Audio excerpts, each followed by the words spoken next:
মধু এই যে ছোট ভাইও খাচ্ছে। ও দেখেন এখনো অল্প মধু আছে, মেইন মধু তো ভিতরে। হ্যাঁ এখন তো মধুর খোসা চালানো হচ্ছে। ওই যে ও খেয়ে হাত ধুয়ে আসলো। এখন একটাই খাল কথা হবে দিয়ে। চারিদিকে, হ্যাঁ কি রে মধু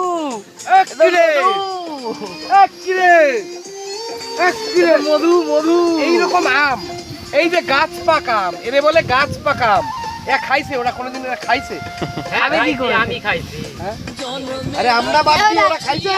আমি কি করে? ওই যারা অট্টালিকার দালানের উপরে থাকে তারা খাইছে? আমি কি করে?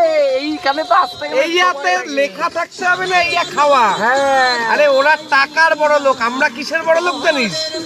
এই যে আমরা যেভাবে প্রকৃতিকে ভোগ করি ওরা করতেই পারে না। আমরা কোথায়?